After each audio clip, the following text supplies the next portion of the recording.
मैं आपको बता दूं कि मेरा नाम अदिति है। पेपर 1 और पेपर 2 कंप्यूटर साइंस है जो आप सभी लोगों के लिए मैं यहाँ पर कंडक्ट कर रही हूँ। अगर आप सभी लोगों को जो पीडीएफ्स आप लोगों को दिख रही है बैक बेंचेस बैच में, अगर आप लोगों को देखनी है, खरीदनी है, तो आप खरीद सकते हो। 499 रुपीज ओनली में आप लोगों को ये टॉप 50 टॉपिक्स पेपर 1 के मिल जाएंगे।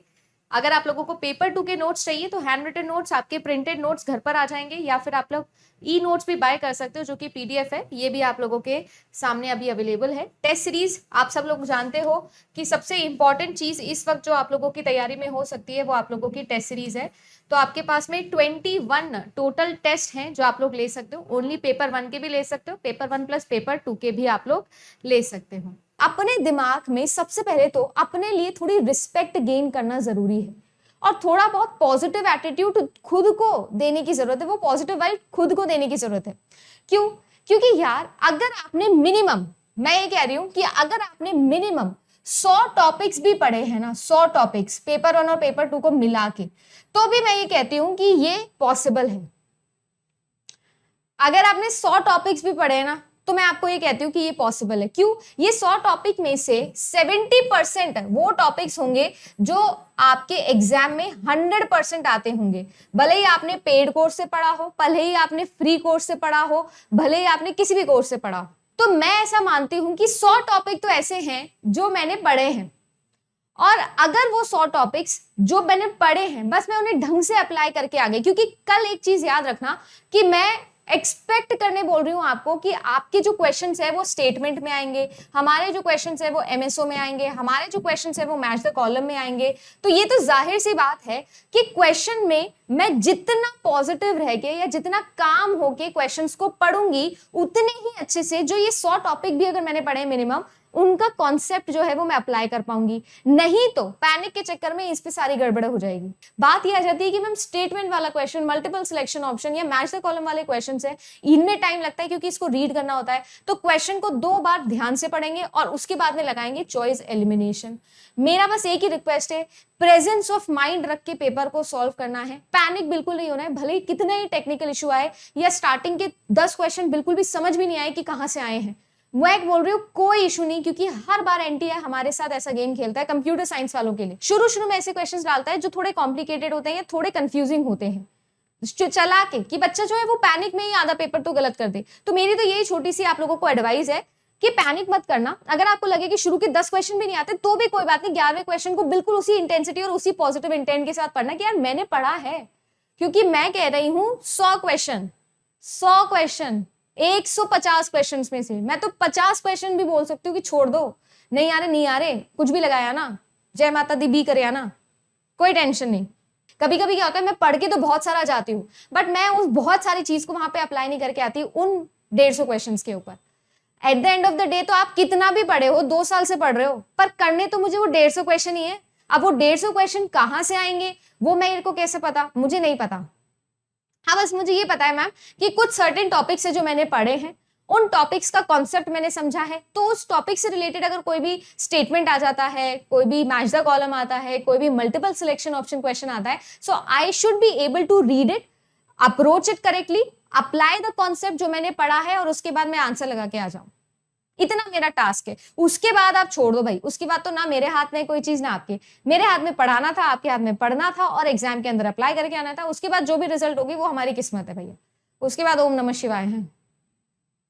ठीक है, तो जितने भी बड़े क्वेश्चंस हैं उसमें 2 स्टेप मैं आप लोगों को बोलूंगी कि फॉलो करो। रीडिंग कॉन्सेंट्रेशन मेंटेन करके रखो, चॉइस एलिमिनेशन लगाना है।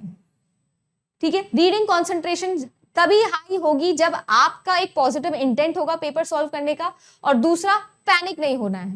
राइट, होपफुली ये सारी जो चीजें हैं वो थोड़ी हेल्प करेगी और थोड़ा अच्छे से करके आओगे पेपर। देखो मैं बस आपको यही बोलूंगी, ट्राई टू फोकस कि पॉजिटिव रहो, पैनिक ना करो, क्योंकि एंड में मैं यही बता सकती हूँ यार। अब मैं आपको न्यूमेरिकल सॉल्व करके दिखाऊंगी, उसका कोई फायदा नहीं है। एक चीज आप याद रखना, अपने स्ट्रॉन्ग एरिया को स्ट्रॉन्ग और ज्यादा बनाना है एग्जाम टाइम में भी, है ना। सबसे पहले वो करो जिसमें आपको सबसे ज्यादा कॉन्फिडेंस है।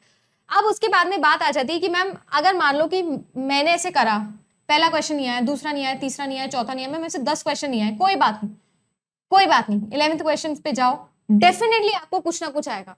मैम नहीं आ रहा, 15 क्वेश्चन नहीं आ रहे स्टार्टिंग के, कोई बात नहीं, बिल्कुल एंड में चले जाओ और 100 से शुरू कर लो पेपर, कोई बात नहीं, कर लो। अब बात आ जाती है कि मान लीजिए कि आपने कोई क्वेश्चन पढ़ा, अब वो क्वेश्चन का क्या आंसर होगा, 4 ऑप्शन है, आपको नहीं समझ में आ रहा कि क्या आंसर होगा। अब इस केस में हमारे लिए सबसे इंपॉर्टेंट है लप्पा लगाना। भैया जिसके लप्पे सही लगते हैं ना, वो लकी नहीं होता, वो बहुत इंटेलिजेंट होता है और बहुत स्मार्ट होता है। सबसे पहली बात तो जो मुझे ऐसा लगता है कि YouTube पे आपने ऐसे बहुत सारे वीडियो देखे होंगे कि लप्पा कैसे लगाएं, और फिर एक बहुत बढ़िया मधुर आवाज के अंदर एक महिला या एक पुरुष आते होंगे आपके समक्ष और आपको बोलते होंगे कि कभी भी जीवन में ए और डी तो किसी का भी आंसर नहीं होता है, आपको हमेशा बी या सी में से ही कोई आंसर लगाना होता है, फिर अक्कड़ बक्कड़ बम्बे वो खेलना होता है जिग जैग वो पिंगो पोंगा पोंगा सब लगा देते हैं वो। ये सब बकवास है, ठीक है। पहली बात तो ऐसा कुछ भी नहीं होता है, ठीक है ना। और नेट में तो बिल्कुल ही ना लगा के आ जाना, एसएससी फैसएससी में चल जाता होगा, ये नेट में नहीं चलेगा, ठीक है। एकेडमिक एग्जाम्स में ऐसा नहीं होता है, आपका इसमें हो गया यूपीएससी हो गया, गेट जैसे एग्जाम्स, इसमें ये सब लप्पेबाजी नहीं चलेगी, थोड़ा टेक्निकल तरीका ढूंढना पड़ेगा। लप्पा is actually equal to logic. भैया लॉजिक और चॉइस एलिमिनेशन को मिक्स करके हम थोड़ा बहुत टेक्निकल लप्पा लगा के आएंगे। टेक्निकल बंदे तो टेक्निकल लप्पा तो लगाएं। अब टेक्निकल से मेरा मतलब ये है कि आप सब लोगों ने क्वेश्चन पढ़ा, क्वेश्चन में 100% अगर उस क्वेश्चन से रिलेटेड या उस टॉपिक से रिलेटेड आपने कभी भी जीवन में कोई ना कोई पढ़ाई करी है, आपके ग्रेजुएशन में, आपके पोस्ट ग्रेजुएशन में, कहीं ना कहीं कभी ना कभी कुछ भी पढ़ाई करी है ना, तो डेफिनेटली आपका सबकॉन्शियस जो है वो रिस्पॉन्ड करेगा ही करेगा, आपको कुछ ना कुछ हिट करेगा ही करेगा। आप नोटिस करके देख लेना। अब मेन मोटिव ये होता है कि इस टाइम पे आप अपने सबकॉन्शियस जो रिस्पॉन्ड कर रहा है उसकी आवाज सुन पा रहे हो या नहीं। थोड़ा फिल्मी लग रहा है बट जेन्युइनली ऐसा होता है। जितना आप कम पैनिक करोगे, जितना आप काम रहोगे, जितना आपका एड्रेनल आप कंट्रोल करके रखोगे, उतना साउंड आपका सबकॉन्शियस जो है वो रिस्पॉन्ड करता है। और this is a scientifically proven fact. If you have seen a situation जो कि आपकी लाइफ में पहले हो चुकी है, जिसको हम डेजा वू भी बोलते हैं ना, अगर आपने कोई वर्ड है जो पहले पढ़ा है, कोई भी टॉपिक है जो आपको क्वेश्चन में दिख रहा है, जो आपने कभी ना कभी अपनी लाइफ में पढ़ा है, तो आपका सबकॉन्शियस जरूर रिस्पॉन्ड करेगा और आपको डेफिनेटली एक जवाब है जो इन चारों ऑप्शंस को पढ़ के देगा। आप इन चारों ऑप्शंस को अच्छे से रीड करो, एकदम शांति से कोशिश करो कि जो सबकॉन्शियस माइंड का रिस्पॉन्स है उसे आप अच्छे से सोच सको, समझ सको कि वो क्या बोल रहा है, और जो भी एक पहला आंसर आपके दिमाग में आए, चाहे वो ए हो या डी हो, बी हो या सी हो, आप उसे लगा के आ जाओ। अगर आपने वो क्वेश्चन से रिलेटेड कभी भी कुछ भी पढ़ा है और आपको चारों ऑप्शन पढ़ने के बाद जो सबसे पहले क्लिक कर रहा है, आप उसको लगा के आ जाओ। हमारे पास में बेनिफिट ये है जो यूपीएससी या गेट जैसे एग्जाम्स में नहीं होता है, वो ये है कि आपके पास में there is no negative marking. तो आपके पास में कोई रिस्क नहीं है, आपके पास में कोई रिस्क नहीं है, आप ये कर सकते हो, आप ये कर सकते हो।